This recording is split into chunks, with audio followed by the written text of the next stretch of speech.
Discussion. I'm Steve Finch, brand ambassador at Thinqi, and today we're going to discuss how learning must evolve in a world defined by constant distraction, time scarcity, and content overload. And this is the next step in our series, where in the last one we explored the future of talent management. And our goal today is to equip L&D leaders with practical strategies to design impactful learning in the age of AI and TikTok. So we're going to kick things off with a quick poll. I put the question to you. When was the last time you learned something outside of work? And just pop your responses in the chat and just let us know. When was the last time you learned something outside of work? A week ago, a day ago, 5 minutes ago? So yeah, let us know in there and we can get a little understanding of your approach to learning.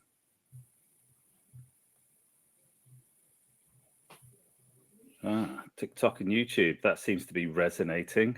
I don't know if that's a coincidence that that this discussion today brings those things to the fore. Okay, so a little bit of everything, but predominantly TikTok or YouTube. Cool, but listening to a podcast audiobook is pretty popular as well. And a while ago and some other. So we can explore that a little bit later. Okay, great. Let's get on to the agenda today and what we're going to be covering. So we're going to do a little welcome to all our wonderful panelist guests today. Then we're going to just open up with an exploration of the current learning landscape. And then we're going to go into each of our specific questions for our panelists and let the discussion flow. Then it's over to you folks for a Q&A, and then we're going to close with some next steps and share some things with you at the end. So let's kick things off by introducing our wonderful panelists who have kindly joined us today. First, I'd love to introduce Emma Berry, freelance learning designer. So Emma brings 9+ years of L&D experience, from LMS admin to instructional design and e-learning development. And she's passionate about crafting accessible, engaging digital learning. And she's not afraid to push the boundaries and challenge what great learning should look like. Next, we've got Ashley Hinchcliffe from Mass Marketing. Ashley is the founder of Mass Marketing and creator of the People Impact Loop. And she helps people teams market their initiatives with impact. Worked with brands like Booking.com, Starbucks, and Dell. And known for a bold, no-nonsense approach. She shows how to prove real business value. Next, we've got Andrew Jacobs from Planned Learning Services. Andrew's a seasoned L&D professional with expertise in learning strategy, design, facilitation, and coaching. And he now helps a range of organizations through consultancy on learning strategy, and also produces the Women Talking About Learning podcast. And next, we've got Lauren O'Sullivan from Thinqi. And Lauren's a customer success manager and education consultant at Thinqi, and a former teacher, is now advising organizations on instructional design. She blends proven learning theory with practical learner-centered solutions, ensuring every program drives engagement and real impact. And finally, but by no means least at all, we've got the wonderful Julia Jones from Altezza People. Julia is the founder of a unique workshop providing specialized horse-led learning for teams worldwide. She's got 25 years in corporate sales and L&D. She blends workshops, coaching, and real-time equine feedback to boost leadership, EQ, and performance.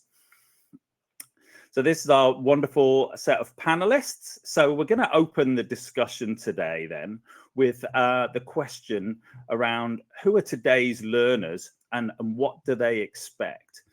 So we know today's learners are exercising more agency than ever. They're choosing what, how, and when they learn. And we could see from our poll results that even L&D practitioners, the people present here today, are learning outside of work. And using formats such as YouTube and TikTok, which pretty much means that their learners are as well. But what does this actually look like across organizations? So, Andrew, over to you first then to kick this off and talk to us about some of the trends and examples from your work.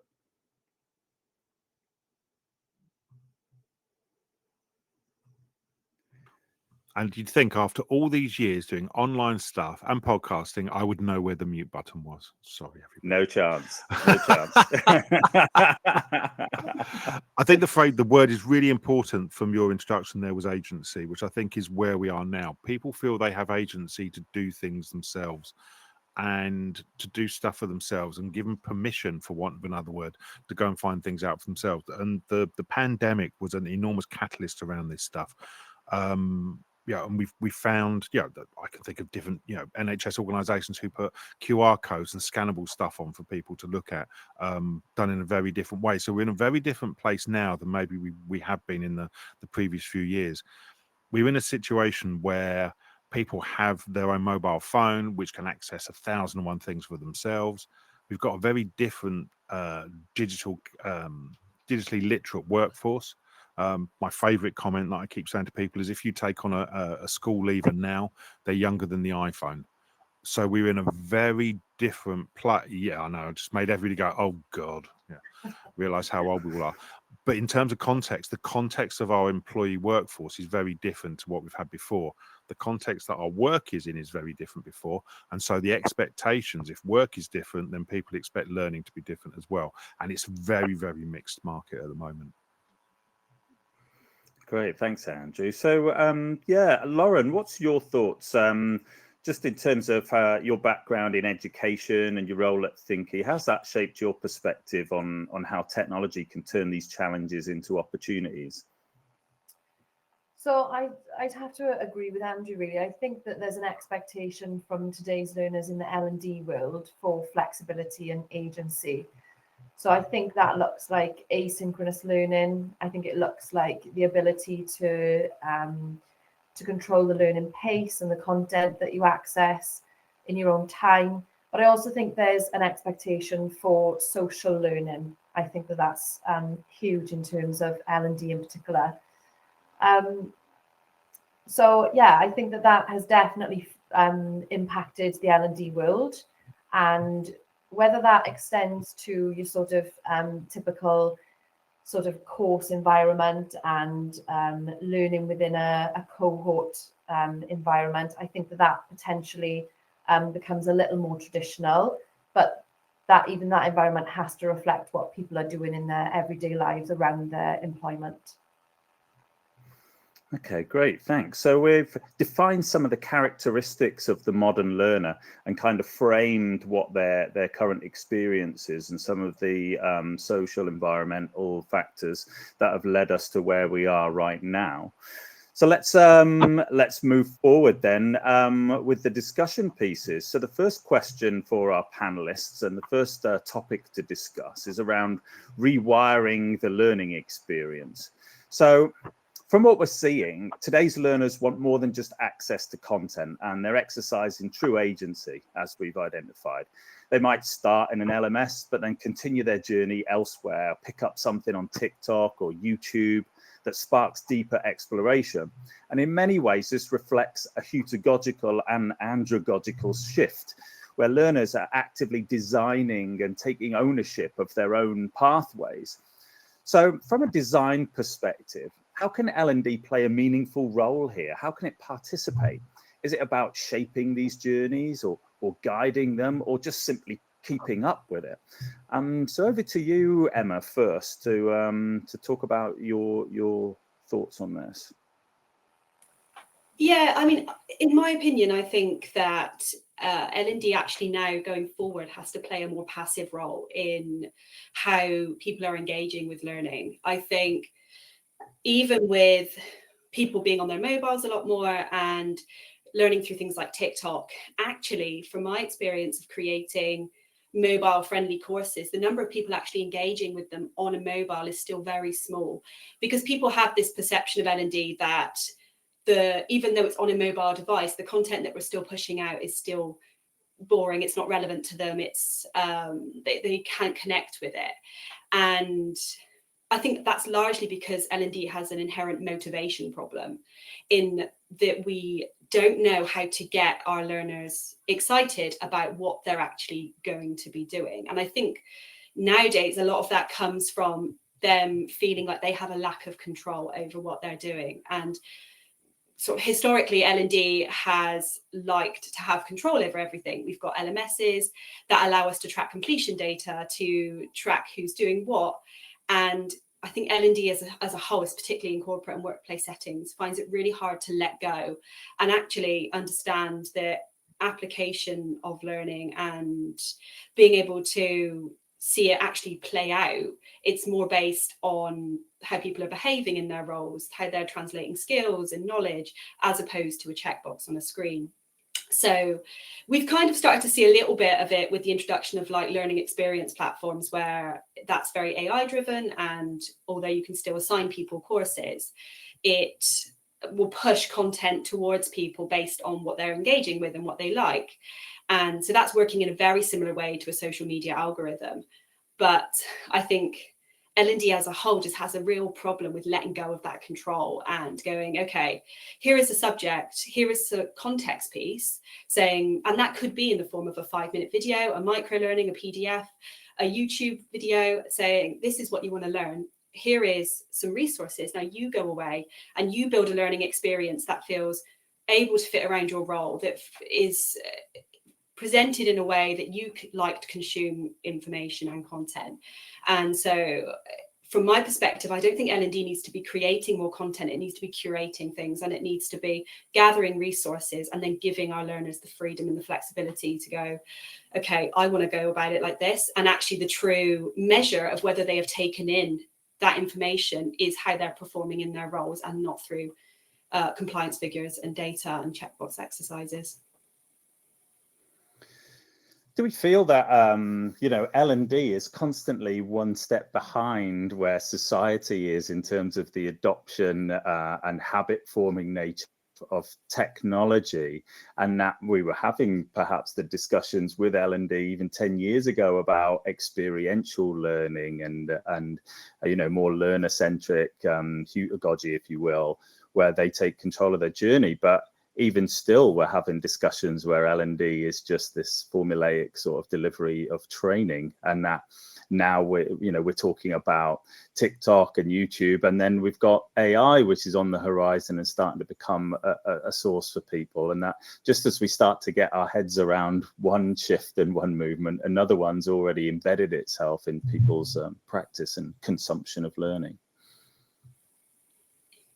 Yeah, exactly. And I also think that, it's not, I don't think it's realistic that L&D would be able to keep sort of jumping on every single trend that comes up. We've had sort of AR and VR, and that was very quickly realized it was very expensive and not very time effective to implement those things.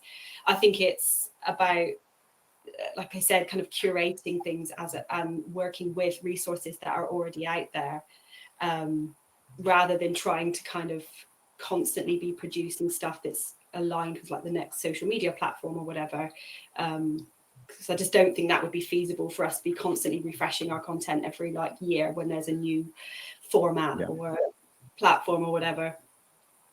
So maybe relaxing the reins on the route that people individuals choose to arrive at the learning outcome, and spending more attention and focus on making those outcomes measurable and impactful. I guess we've got plenty more thoughts about that. Who wants to jump in and share their ideas around that? I thought you might do. Go for it. I've just about remembered to unmute, so we're all right. I have a slightly different lens on this. Obviously, I tend to be involved in organizations once they have a relatively coherent learning offering. They've got their tech stack in place, they've got all their libraries and all their learning content, and they're still struggling with behavior change, performance impact, and ultimately getting people to use their stuff. So big investments on things that just aren't getting traction in the organization. One of the things that I think we need to do more of that is very absent within the mindset, and even in this discussion, we had a conversation earlier here, who's the modern learner? and we talked about that for a little bit. And obviously, Andrew offered some insights from his research. We need to dig in a bit more deeply into who our employees are. And that's unique to your organization. We can't build based on assumptions anymore. So we do need to actually talk to our audiences about what they want and need, what their expectations are, balls to the latest trends. If that's not what's appropriate for our people and what's actually going to service them and be useful, then what's the point? It's just going to crash and burn like everything else. So to my mind, it's absolutely crucial that we actually undertake research to understand what's going on. I completely agree that curation is the route. Based on the 100+ hours of research that I've done through discovery work, some red threads and commonalities persist across organizations, across industry, and even across function tenure. And that is, people want to know how to be proficient and be the best they can in the role that they're doing. And they want to know what steps need to be taken in order to go in a different direction, whether that's somewhere else in the organization with a new skill set, it's ascending the career ladder so they can get more pay, which is their primary reason for getting promoted, let's be honest. We need to understand this stuff. Most people I speak to say, I don't know where to go. I don't have the time. If I do go to the LMS, there's 25 different modules on one thing I want to learn. I don't know which one's the right one for me and for my capability and my skill set. So we need to curate that experience for those people, things like pathways, and actually ensuring that there's a really structured, simple way, because whilst we talked about agency, that's not what people are saying to me. They want to still be able to learn when they want to learn, but they want to be spoon-fed what's relevant to the organization from a skill set perspective. So it's not the same as TikTok and Instagram, because we're learning because we're curious about something or there's a need, whereas organizationally, there's not always so much of a perceived want or need when it comes to learning. Yeah, absolutely. So we're starting to see then that potentially L&D's position is more as this sort of guide or Sherpa or someone who can help the individual navigate in the most efficient way possible to achieve that goal. Point them the remover in of friction. direction. Yes, Yeah. taking friction out of it, because people just want the path of least resistance to get to their end goal, and they don't necessarily know what that path is. So yeah, absolutely. Andrew. Yeah, I just wanted to agree 100% with you, Ashley. What's a modern learner?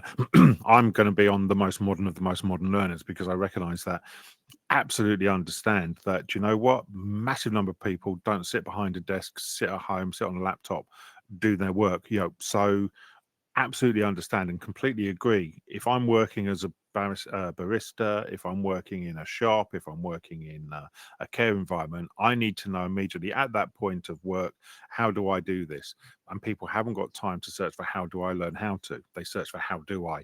And that's where we need to be much cleaner in that curation piece. And it is curation, but it's curating the right information to the right people at the right time. So it is the way forward. And taking that and delivering at the point of need, I think, is where it's different. I put in the chat earlier, digital online hostage taking, requiring people to do mandatory training kind of thing. And we need to shake that perception of it. And it's exactly as you say, Emma, we need to be, I disagree on the word passive, but we need to be reposition what we do. And it's just get out of the way, just get out of the way and help people understand what they need to do their job better. But you're 100% correct in we need to redesign what we do. And you're also 100% correct, Ashley, as well. Is ask people what they really want, not just what we think they need. Because we're great at producing stuff, but does it actually make any difference? And is it what people want? I have to agree with that as well. I think there are a lot of companies out there and that produce great content. There are a lot of L&D people in roles who feel that what they need to do is just buy great content without actually sitting back and thinking about what is motivating people to learn in the first place.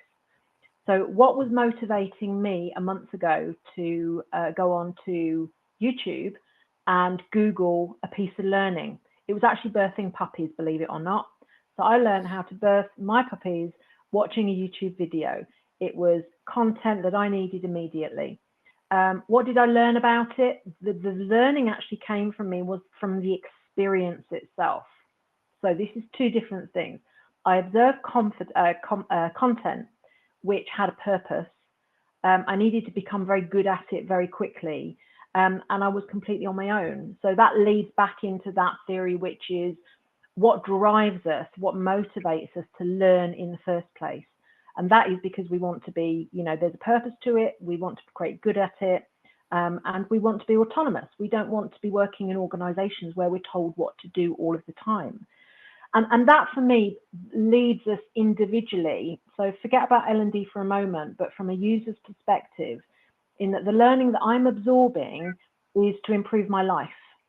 And somehow I think that somewhere there is a disjoint between whether it's generational or not, but people wanting to absorb learning that is going to improve my life, where there's a disjoint in how that also benefits the business, if that makes sense. So I might want to learn a specific topic, and that might not be readily dished up to me by a business where it doesn't think it's relevant to my role, right? So there is this disjoint. So you have a population of people that want to learn things, where you have L&D reporting into boards of directors, and they're saying, well, this content isn't even relevant to where we're going. So for me, there is a whole piece around values, alignment, the whole strategic piece that perhaps Andrew is really well versed in talking about, and ensuring that there is a complete marriage between what people are needing and what the overall business output needs to be.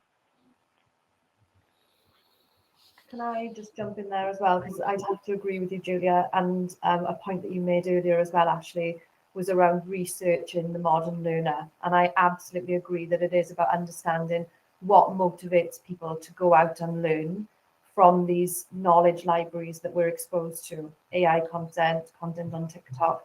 And it is because, as you say, I'm motivated to make an improvement in my life. Perhaps I need to know information and I need it now. And I think L&D participating in that and harnessing that as an advantage is about sharing that information from that research with learners in the form of supporting them metacognitively, for them to be able to understand what that exposure and what those experiences do for them, and how they can harness that as a learning modality that supports an L&D course that they may be participating in, for example, as an ongoing learning experience throughout their careers. So I really do think it's about seeing that opportunity for learners being exposed to all of this information and enabling them to use it in the right way, understand how it affects their learning, how it impacts their behavior, because we do see huge behavior changes based on what people are exposed to. The new skills and knowledge that you can learn from spending 20 minutes on TikTok is amazing. And that does have an impact on behavior. But I still feel that there are foundations that more traditional learning experiences have to embed and have to put in place. And metacognition is just one of those, I think.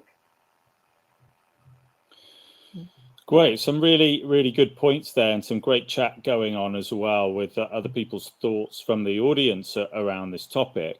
Let's move on to our next question for the panel, our topic of discussion, along a sort of similar theme, but this is really about the format and the modality of the learning. So platforms like TikTok have changed how we consume information, short, fast, and always on the move. But as we know, looking at content isn't the same as learning. Constructivist and social learning theories tell us that knowledge is built through interaction, reflection, collaboration, and participation. So the question is, how can short form content be embedded into a broader learning journey that encourages learners to discuss, apply, and co-create meaning rather than just consume content in isolation? Let's start, Julia, with your thoughts on this. Postman was at the door. Sorry, guys. Occupational hazard. I know. So for me, I think there is a whole piece around making sure, I don't know about you, but I learn by doing, and the research tells us some really interesting things. particularly for Gen A, they want to be absorbing information which is immersive, hands-on, and interactive. To be able to do that, I think this is where we're kind of seeing potentially a blend of the way that we deliver learning. So some of it can be in terms of content delivered, as these methods. I mean, I've learned how to do something very, very simply. I've also learned how to mend my washing machine online. Does that actually help me to feel part of an organization? Does it help me to feel part of a team? Does it allow me to understand and appreciate how this learning has impacted the return for a business or the overall goals? There is a whole piece here, I think, that's missing around communication and the loss of us being humans. This piece for me is absolutely massive. My concern comes from being able to observe content to enable you to complete a task, with us losing the human interactions that we have and exploring the opportunities and possibilities when we actually come together. So time to reflect, collaborate, and look at real world application. For me, having worked with organizations, particularly this year, because it's getting bigger, when I see teams come together as groups of human beings who have said to me that we collaborate, we're a great team, but when they come together, they realize that there's more of an opportunity to go to a deeper level and really get into that real world learning life experience that you can only get when you're actually potentially in the same room with a person. So short-term content, yeah, I get how it can be embedded. The challenge always is to take that life experience and create that into good content. I know that when I've worked with learning management companies before, and they are looking to develop training material or workshops, it's not been about the content specifically, it's about how it's delivered that has really made game-changing information and learning from my perspective. Great, yeah, really good points. Ashley, go for it. Well, I suppose what I was kind of thinking whilst Julia was speaking there is a lot of this is largely determined by the learning goal, right? What it is that we're trying to achieve from the experience that we're developing. Obviously, again, I've got my marketer's hat on, and I think short form content can be used as like nudges, for example. So almost part campaign, part education, part knowledge. There's lots of really great ways that you can, a big part of marketing is educational content too, right? Like informing people about their problems, their pain points, bringing that to the forefront of their mind, and then obviously positioning your product as something that solves those problems. So, for me, that can all sit nicely within a learning journey, within a pathway, whatever way you want to call it. And equally, you could be putting those on your Viva Engage or within your internal platforms as well. It doesn't always just have to be housed in an LXP or an LMS, or a platform of any kind. It can be in the places and spaces where your people already are. I think sometimes we drive ourselves crazy trying to build communities and get people to the platform, whereas actually we need to be kind of going to where they are, because that's where they're habitually visiting and where they go. So we need to infiltrate those spaces with this type of content, especially early on, because it does cut through in a way that 100-page slide deck won't. I guess we're exploring that there's a place for different types of content and different length of form, as it were, in different contexts. I'm trying to avoid saying horses for courses, Julia. I'm really sorry, but I had to. But we see that there's a place in that shorter form is attention grabbing and plays to that sort of endorphin rush, dopamine hit, as it were, and is great for engagement and driving attention and leading people onto something larger. Or helping draw them in. And we've also touched on marketing tactics there and some of the strategies and tactics used, which is still something that L&D really needs to adopt as a way of getting people's attention and gathering the data, identifying their needs and wants and their personas and seeing what they're going to respond to. And that's from the perspective of L&D's intent if L&D has a goal and they need to move these people through these qualifications, as it were, and then it's the intent. You've got the individual who needs to also be motivated and see what the clear path is to how they can achieve more, be better at their job, earn more money, etc. And you've got these different needs, and it's about bringing them together, isn't it? And finding the type of content and the nature and the format and the modality to actually deliver something meaningful. Okay, just some thoughts then, Emma, on your experience around the sort of format of the content. Just a thought. So from a neuroscience perspective, short form content may capture attention in the moment, but memory and motivation require reinforcement. How can we design short form learning so it not only grabs the attention, but also supports retention and behavior change over time? Any thoughts on that? Yeah, absolutely. I mean, short form content, essentially, it fires that dopamine, doesn't it? Especially if you're scrolling through TikTok and you find something that's interesting, it immediately gives you that dopamine.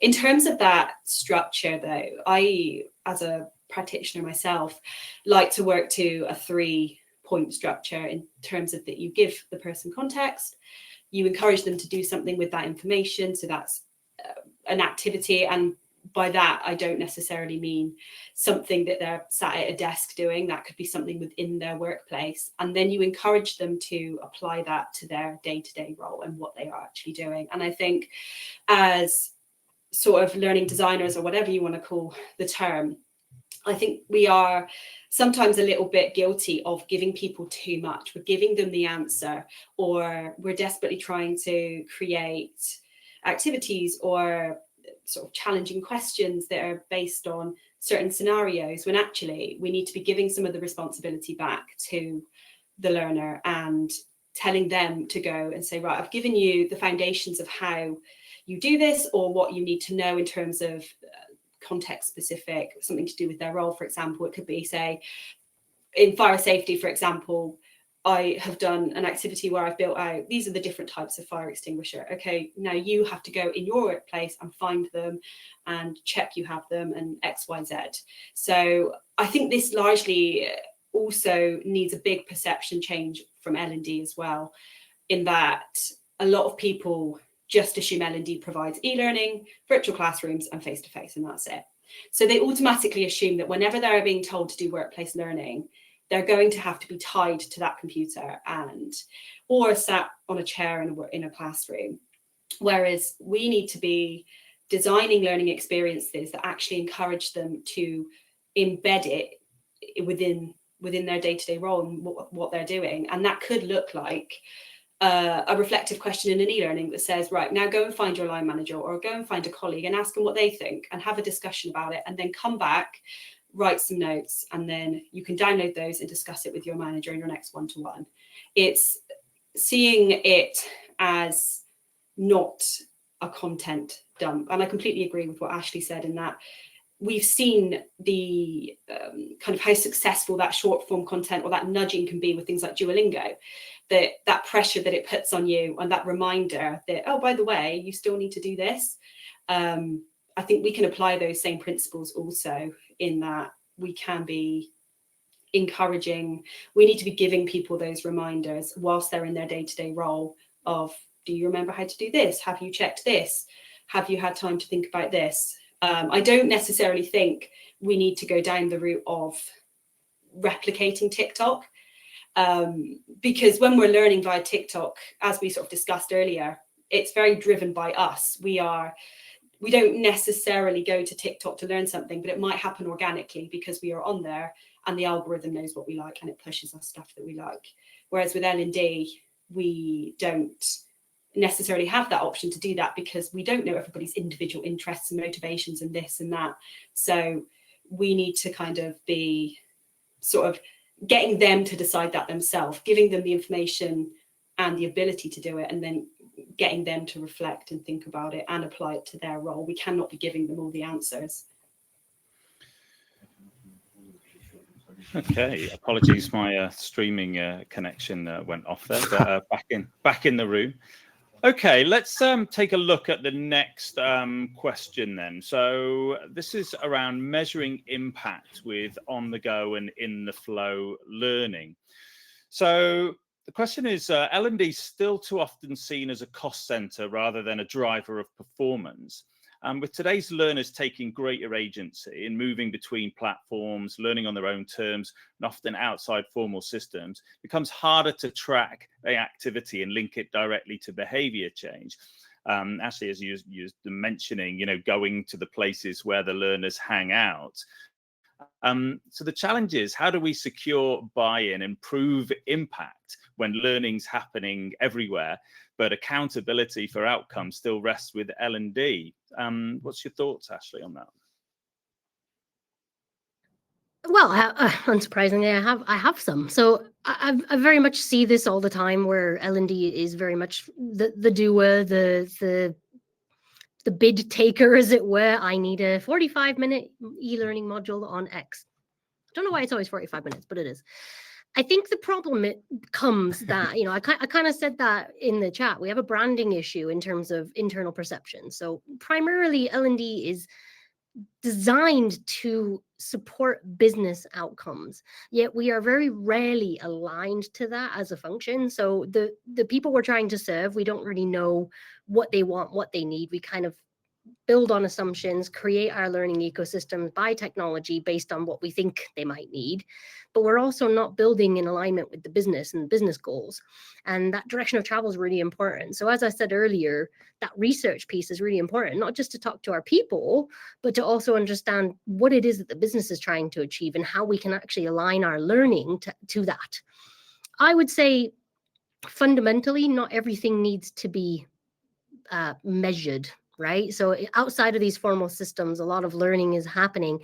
Okay, much to Emma's point earlier, we don't need to hold the keys and ring fence everything to the point where we want to go measure it. At the end of the day, your C-suite doesn't really care how many people are visiting the LMS, right? They want to know, how does that affect productivity? How have you reduced, time to proficiency, so on and so forth. These are the business outcomes that we need to be aligning our learning to. So I would say where there's a significant cost associated with things that we're doing, it should probably be measured, because there's going to be a lot of scrutiny and a lot of eyes on it.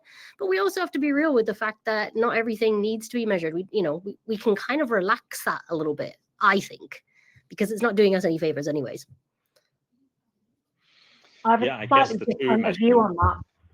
I think when we talk about return to business, we traditionally think about return on investment. So potentially, how much more has that person been able to deliver because of this intervention? As you can imagine, when I'm doing learning, it's more about behavioral change, emotional intelligence, and the non-tangible things across multiple teams, not just sales, where return on investment might be simpler to understand.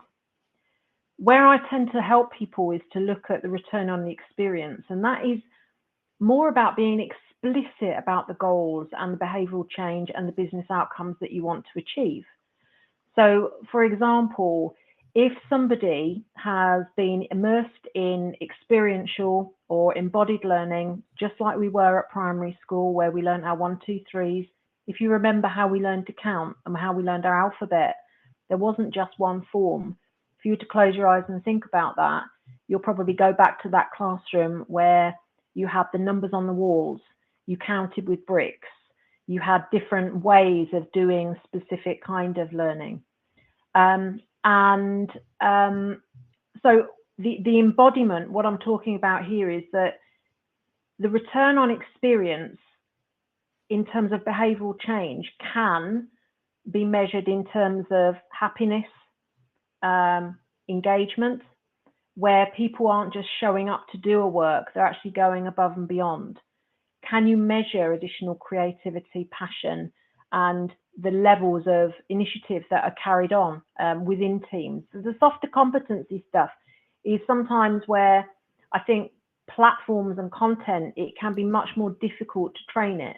Content and to do the job is somewhat easier, but the behavioral stuff, I still come back to thinking it's very team bound, and it is very personal to individuals to be able to make that happen.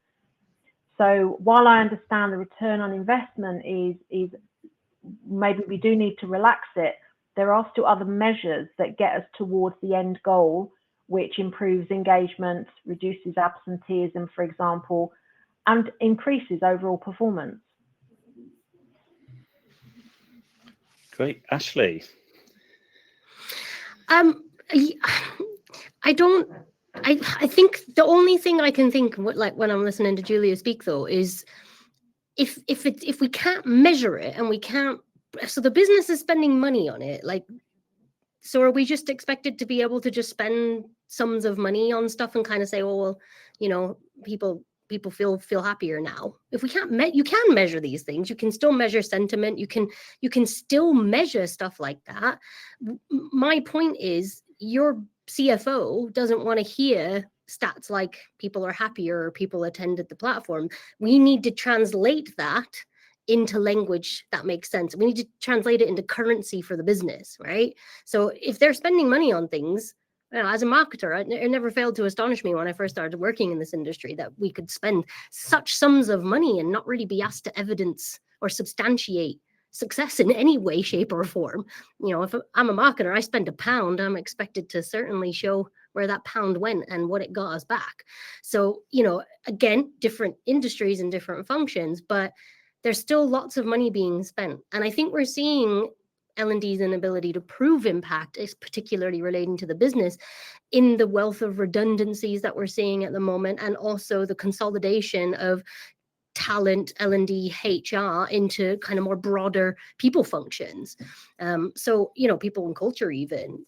I feel that unless we start to genuinely draw clear lines between our efforts in L&D and business outcome and performance impact, in whatever guise that takes, we are going to find it difficult to have a long shelf life.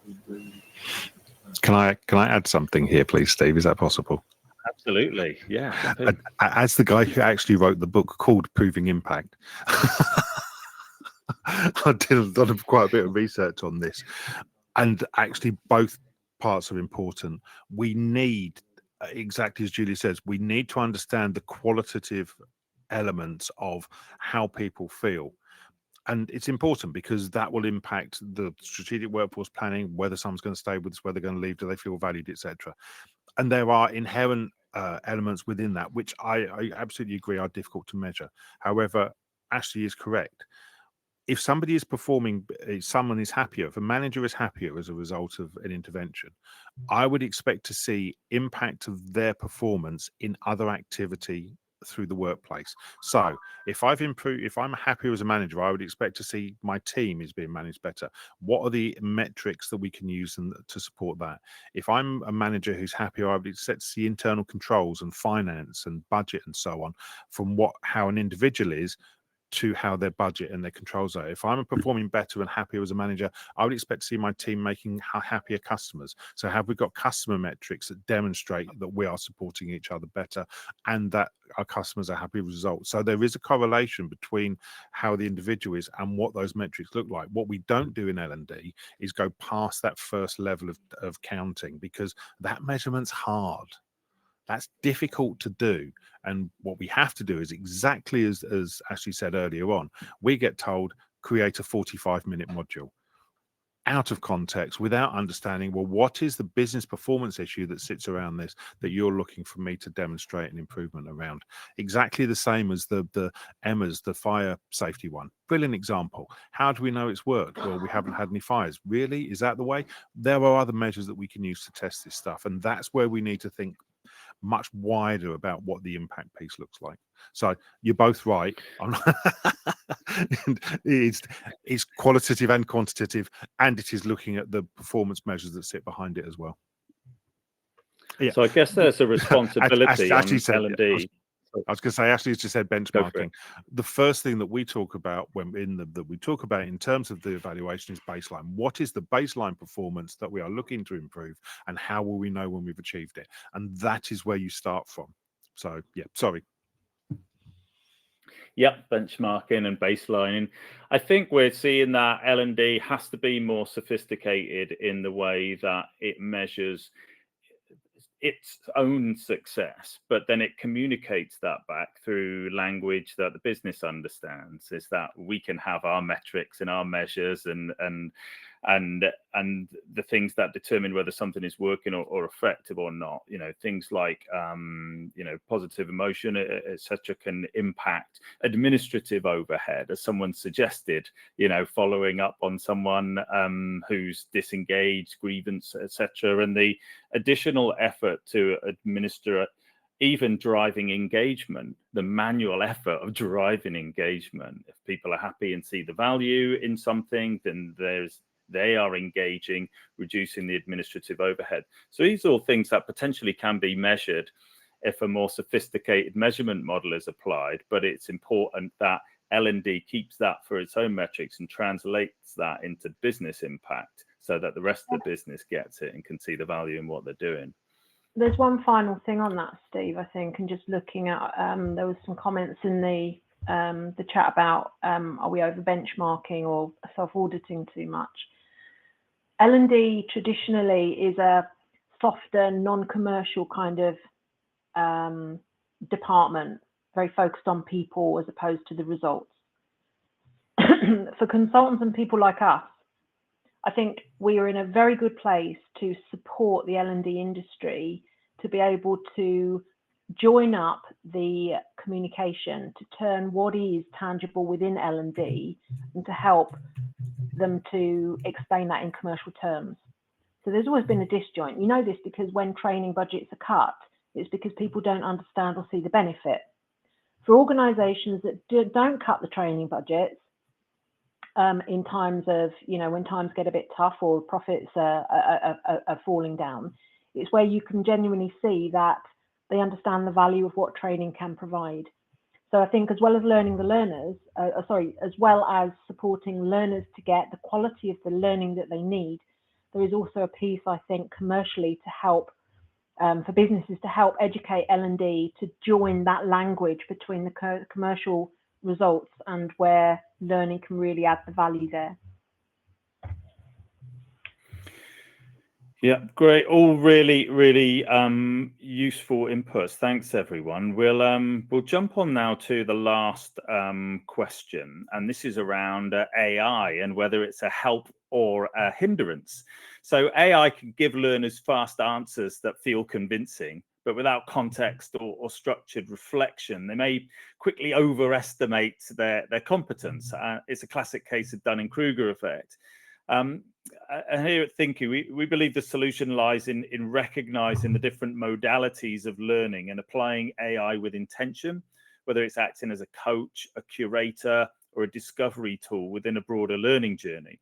So the question I put to you folks is, how can L&D teams ensure they're not just feeding surface level confidence, but cultivating real competence? And what's L&D's responsible in guiding AI to support embedded learning? So Andrew, do you want to kick things off on this? On mute.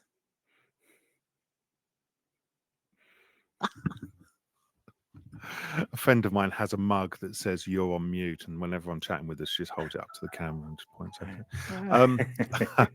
Competence is a really loaded question, a really loaded word, because you talk about competence and the people immediately think competency frameworks and so on, and that means fitting these tools into the things we already believe. I'm a much bigger fan of the word capability, so capacity plus ability, which I think is where we should be sitting. So L&D should be supporting capacity, the space to perform, plus ability, the skill to perform. And what we've got with AI is the genie's out the bottle. People are already using it as a tool. I've mentioned before, BYO AI, bring your own AI. People already bring their own AI to work. You can't use anything outside Copilot on my laptop. No problem. I'm going to pick my phone up and I'll do a Gemini query kind of thing. You look at the top 10 tools that I mentioned earlier. 2 of the top 10 tools are AI tools. Number 2 is ChatGPT, and number 8, I think, or number 9 is Gemini, the Google tool. This is where the tools are, and this is where people are using them. Now, what L&D can do is recognize that those tools exist and help the organization understand how to do them better and use them better. And you framed it beautifully in the question. You talked about a coach, a curator, and was it a discovery tool? I think was the wording. In my pocket, I have now got a tool that does all three. So why do I need a learning function? And this is where the learning function has to recognize, this is why we're having the conversation, Ashley and I, about performance support. Performance support is, we need to go, let's support you using these tools and understand how to use them better. That's how you will break the surface level activity that goes around it, not taking things as read, not assuming that everything is correct, but understanding how to use the tools by thinking critically and creatively about how to use them. That, I think, is where we need to start working, not to build competence, to build capability, because I don't think there is a competence around AI tools because they're changing so quickly. Yeah, really good point. Ashley, have you seen AI being used in a way that truly deepens learning and impacts capability, and beyond just either speeding up content production or giving people instant answers to things? You know, what made it effective, and what guardrails do you think are essential as well? Well, I've definitely seen some small examples of it being used as a kind of a query driver. So like almost like a help desk. So almost an agent that could answer like just in time knowledge queries, things like that. How do I deal with this complex process that surfaces up information? I've seen that being executed quite well. I think for me, where I see AI being really interesting for our function is starting to actually leverage data well, because we tend to have some data, but it's housed over there in that system, and oh, there's some on our HRIS, and yeah, the IT function has a fair whack. You know, people leave digital exhaust everywhere that they go now, and we have systems that collect this data, whether we like it or not. So GDPR issues aside, I think it's really important that we start to leverage that data to get better insights about maybe where there's gaps in our job descriptions versus what we have on offer. Right. So we've got people who do X, Y, and Z job, but we don't have certain learning experiences that help them fill those gaps if they don't have that capability. So I think that there's this ability to harness data in a really sophisticated way that we haven't always been able to do, and perhaps will allow us to move away from the obsession with completions and bums on seats and smile sheets, because we're not only do we have access to this data, if we really put our mind to acquiring it, we can then leverage it more effectively and much more rapidly, with caution, through AI. That's a really great point, because it's interesting, because a lot of the discussion has been around AI as a productivity tool, but one of the core skills that a modern L&D practitioner needs is data analysis, and it's not something that comes naturally or is usually part of the curriculum for becoming an L&D practitioner. You know, we're some of the fundamentals is designing, creating content, learning programs, etc. So productivity tools to assist in that.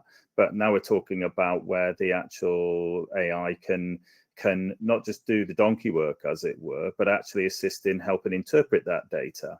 Because, you know, you've got the data sitting, as you say, I like that term, the exhaust trails, was it, I think, that you used. Digital exhaust. Of where people leave. Digital exhaust, love it. Of how to round it up, you know, across those various things, and, you know, even getting to the point of using business intelligence tools, you know, BI, to pull in multiple data sources, etc. Still being able to interpret that and tell a story from it is very challenging for L&D, and there's some real opportunity in there. So yeah, that's great. Emma, from your perspective as a content designer, have you seen the impact of AI tools beyond just productivity, but actually adding true value in the design and creation of content? Yes and no. I think it's on a knife edge at the moment in terms of there is a lot of people that believe they can put a Word document into a authoring tool and then it will produce a fantastic, well-rounded kind of e-learning course or digital learning course. And I've seen a lot of authoring tools go that way in terms of really encouraging people to take that route, that kind of rapid kind of content creation. And I think from that aspect, personally, I think is a little bit damaging in terms of what we do as instructional designers and learning designers, because it whittles what we do down to, oh, you can chuck it into essentially what is a glorified version of ChatGPT and get it to produce you a very kind of bland e-learning course. I think from the other end of the scale, though, it is opening up avenues for us to be a lot more creative in what we do. So we are able to take things like the scoping stage to AI to sort of initially pull out those key points and start those idea generation, the kind of brainstorming, as you will, and then freeing us up more time to apply our creativity elsewhere. And I know I certainly use it for that. I know other practitioners do as well. I think in content creation or in digital learning creation, it's about to go one of two ways. And I think there's still that moral implication as well around usage rights for imagery and video and all of that kind of stuff.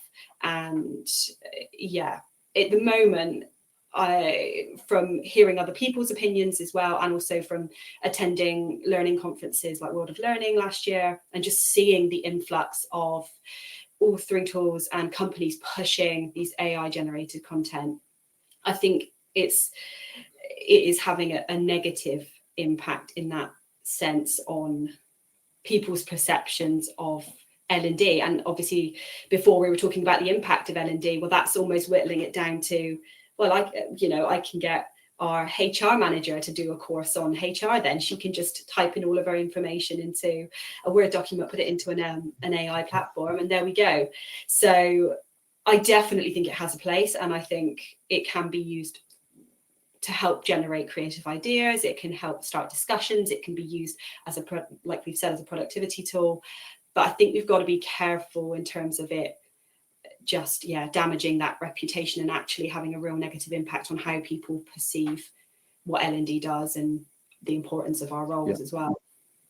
Yeah, really important stuff. I think we're all of agreement that this idea of this mass-produced, homogenized production and proliferation of content is not not a good thing, and not an avenue that we want to go down, because we're all guardians of quality and quality learning outcomes effectively. And it seems that the challenge here is that L&D have to change the perception of the value of L&D, so that idea that someone outside of L&D can say, oh, AI can do that, that they realize that AI can't do that in terms of quality learning experience and measurable impact on the business. So plenty of challenges. Okay, great. I think it's about time to go to the Q&A session, really, so we can get to talk about and answer some of the questions from the audience. I know we're pushing for time, but we were having such a good chat. I let it get carried away. So let's go to the live Q&A then. We've seen a bunch of questions, a bunch of dialogue being thrown in here. So let's, what should we go with first? Okay, let's have a question for the panel.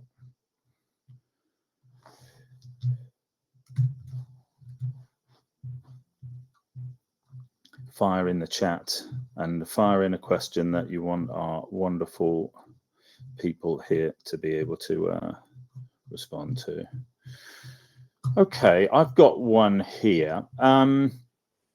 So for large organizations, is there a risk that people open the gates too quickly without the appropriate guardrails?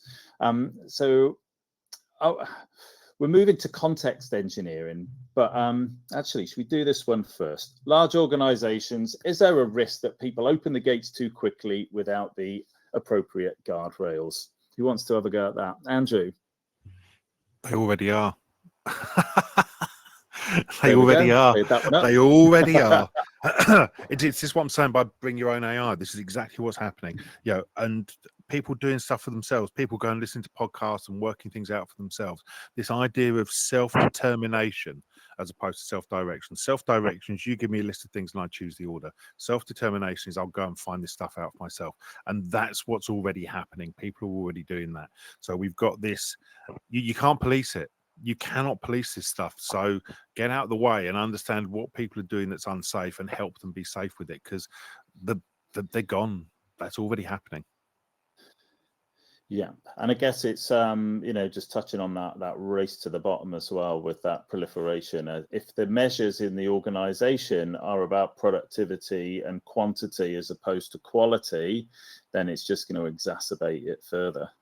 I was doing a session yesterday with an organization, and one of the problems they've got is there's an expectation on people to complete things in a certain period of time. So there's a call center stroke customer desk. I can't explain what it is specifically, but there was a form that needs to be completed, and one form is completed quicker than another form. So what do? They complete that form as quickly as possible and go, there we go, we met our target. Unfortunately, it's the second form that needs to be completed that nobody ever does, and what happens, you end up with a further challenge with it. How do you support that? You tell people really early on that actually, this is why this stuff matters. And it's dysfunctional behaviors that exist around it. We need to understand how people are using these tools now. Absolutely. Okay, we got another question here. Do we have to find the balance between engaging learners in something that gets them on the pathway to learning alongside things that will materially impact their performance on the job? So the candy coated stuff, the sugar coating for the dopamine hit, what's the balance between that and the actual thing of substance, the nutritious stuff that's actually going to give them a meaningful performance improvement? The gateway learning. That's what we should call yes, it. The gateway. Honestly, that thing's been sitting in my head. Yeah. Can we go there? Yeah.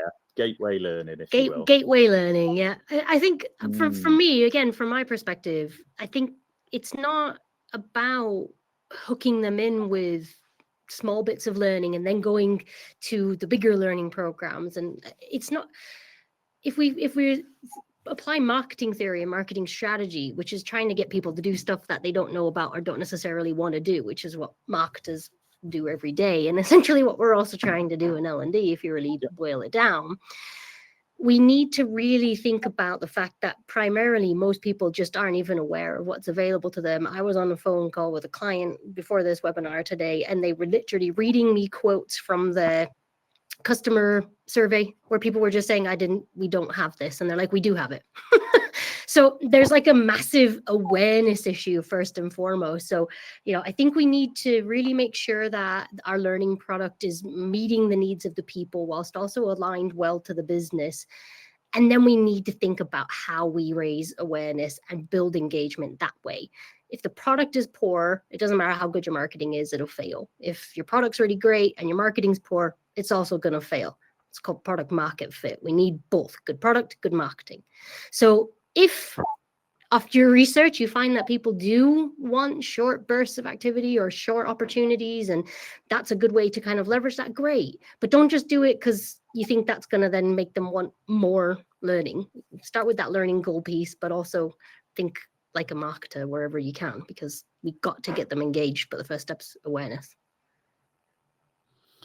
Absolutely. It seems that a lot of these things we've discussed all seem to point back towards some fundamental capabilities that L&D folk need to have.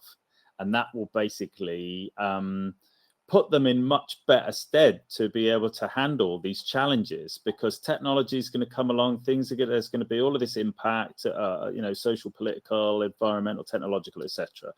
And they're constantly going to have to deal with them, and they're going to have to be adaptive, and they're going to have to evolve and be resilient and responsive. And these are all capabilities that L&D folk need to have. And if they arm themselves with those, they'll be able to deal with these specific challenges that come their way, whether it's about ensuring people are engaged in learning and see the point and the benefit and the value of it, whether it's designing the learning program to be effective and to help the learner in the least frictional manner get to their learning outcomes and have a measurable behavior change and learning transfer at the end of it. Even things like data analysis, etc. All of these things are skills and capabilities that if an L&D practitioner is armed with these things, they'll be able to deal with the shifting sands, as it were, of the learning landscape, as it were. Okay, we've got one more question then. If we could remove one thing from the L&D role or ways of doing things that people do to improve it, what would you take away? Should we all say it at Who once? wants to go first on this one? Yeah, 1, 2, 3, go. Corn. No. Horses. I'm really going to annoy Emma here, and I'm sorry, but the whole content stuff, we have enough stuff. We don't need. When I started working in one organization, there were 12 recruitment courses that an individual could choose to go on, because it was a big organization, 65,000 people, but there was 12 courses I could choose to go on if I wanted to learn about recruitment. There's just too much stuff. Stop producing it. That's what I take away. The limit the ability to produce stuff and say you can only produce a certain amount of stuff, whatever that stuff might be every year, and then it becomes about how you use it. Sorry, Emma. Sorry. No, Now step back and sealed. I completely agree. And kind of piggybacking off the last question, in that I would remove LMSs, to be honest. I think they are such a pit for people to just dump things. And I've worked across multiple different LMSs, and regardless of how good people market them as being, they always end up as content pits, and they have terrible kind of UI. Nobody knows how to find something, and as a result, yeah, like you said, people then create more because they think, oh, we don't have that. I'm pretty sure we don't have that, and then because it's stuck in an archive somewhere, and then they just keep creating more and more and more and more. I think, again, kind of piggybacking off that previous question, is I'm quite surprised that learner experience platforms didn't take off as much as they have done, in that it automatically does that job for you. It pulls that content using AI, and I think this is a positive way in which AI can benefit L&D. It pulls that content and only pushes the learner stuff that actually is relevant to them and what they need to see and what they need to know, which is what you don't get with LMSs. It avoids them having to search for what they need, and yeah, I'm surprised that L&D hasn't jumped on that as much as they should have done, really. So L&D needs to adopt tools and technology, as it were, that are appropriate to the needs of the learner, to ensure that this proliferation of content isn't just shoved in front of the learner, overwhelming them, that these finely curated pathways of learning are actually what the learner gets to see and can intuitively find their way through it, as opposed to the overwhelm, which seems to be a feature on the landscape of maybe legacy technology, if you will. Okay, cool. Hey, I'm gonna have to wrap it. Oh, sorry. Go on then. I know you're trying to wrap up. Sorry. I was just, all I wanted to say, people don't go and browse the learning platform. It's not Netflix, right? They don't go there and go, I'm just gonna go have a little peruse of what's available for me. It just does not happen. Like, that's just not the way people behave at all. So we need to reframe our brains that actually that's just not the behavior that exists at all. So we need to pinpoint things. This is where that curation piece is crucial, because otherwise we're just expecting them to go to the giant library of wisdom and find the one thing that's relevant for them. Just never going to happen, if they even know where the platform is. That's my final rant. I'll unmute now. Brilliant. Okay. Well, thanks everyone. Some really valid points in there, and great to hear from all of your experiences as well. So big thank you to all our participants today. Thank you, each and every one of you, for your contribution. It's been great. I know we've run a bit over of what we're expecting. I think it's because we were having a great time chatting about this stuff. So to the audience, the on-demand version is going to be sent out to you. I'll have a recording of this, everyone who signed up or couldn't make it today. Any questions we didn't get to answer today, feel free to connect with our panel here on LinkedIn for some more insights. And I think he's going to be attending at the LPI Learning Live Show, which is in Houndsditch in London next week on the 17th and 18th. If any of you are there, come and visit us at the stand, and let's pick up the discussions and carry it on, because there's so much more to talk about.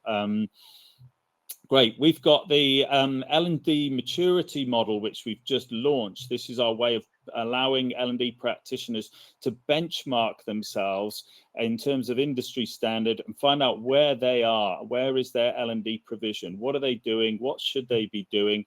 Helping them to do that self-diagnostic, find out where they are, and with material to help them go to the next level as well. So sign up and get involved in that. We've also got a wonderful expert guide giving you practical next steps, including real-world use cases, behavioral design templates, and AI integration advice as well. So check that out. We're popping up a little pop-up in there for you to click on and get access to that. So yeah, without much further ado, everyone, thank you all for joining us. It's been a really, really interesting thing to discuss, and keep an eye out for the next one where we'll pick up another topic and move it forward. So thank you all. Take care and see you again. Thank you. Thank you. Thank you. Bye.